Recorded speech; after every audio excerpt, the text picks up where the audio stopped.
La parole est à monsieur Jean-Marie Sermier. Merci, Monsieur le Président. Monsieur le Premier ministre, notre collègue Valérie Bazin-Malgras vous a fait part du désarroi des commerçants de France. Ils ont fait des efforts considérables pour respecter les protocoles sanitaires et protéger leurs clients. Ils l'ont fait avec succès, puisqu'aucun cluster n'a été signalé dans les magasins. À quelques semaines de Noël, ils ne supportent pas de devoir baisser rideau et de laisser le champ libre à Amazon, concurrent déloyal contre lequel vous ne proposez rien actuellement. Il faut soutenir nos commerçants, nos artisans locaux. Je pense par exemple aux coiffeurs, aux auto-écoles. Pour cela, des maires ont pris des arrêtés autorisant l'ouverture des commerces. Ce sont des lanceurs d'alerte. C'est un acte symbolique, c'est un appel. Or, nous avons lu avec stupéfaction samedi un communiqué de presse de l'ARS Bourgogne-Franche-Comté parlant, je cite, de polémiques consternantes et d'arrêtés manifestement clientélistes.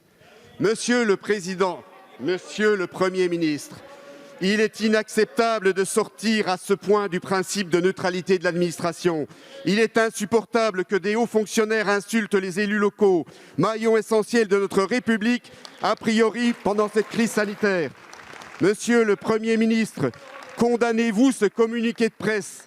Nous avons tous conscience de la gravité de la situation. Il faut se battre sans relâche contre le virus.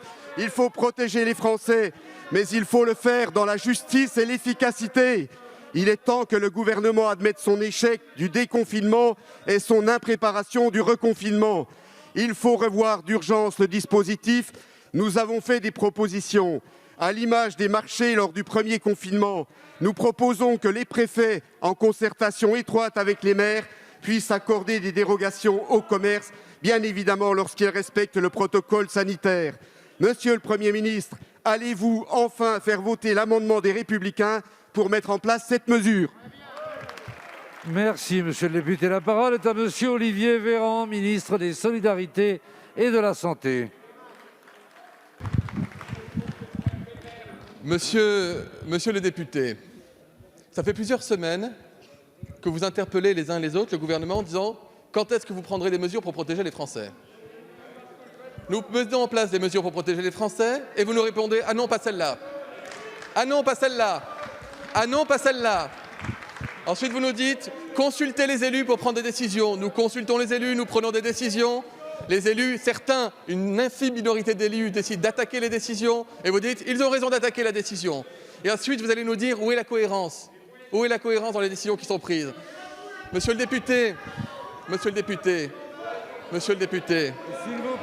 pouvez-vous douter une seconde de la volonté du gouvernement de soutenir ces commerces, qu'ils soient de commerces de proximité ou de commerce en général? Pouvez-vous douter une seconde de la volonté du gouvernement de soutenir l'éducation des enfants et des jeunes et des étudiants?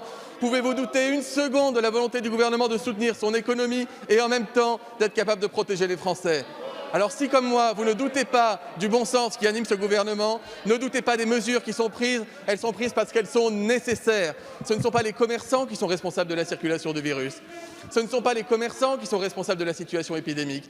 En revanche, messieurs les députés, monsieur le député, en revanche, on sait très bien, et ça a été démontré en France, à l'étranger, que plus on restreint les possibilités de sortir au-delà de ce qui est essentiel, plus on va limiter les contacts physiques et plus on va freiner la diffusion du virus. Si nous ne prenons pas ces mesures, non seulement nous aurons des morts, beaucoup de malades, beaucoup de familles en détresse, des hôpitaux en saturation, mais je peux vous garantir que le pays ne retrouverait pas une activité économique et sociale normale avant très longtemps. Ces mesures sont nécessaires et nous vous demandons de les accompagner à l'Assemblée nationale et comme sur les territoires, en responsabilité.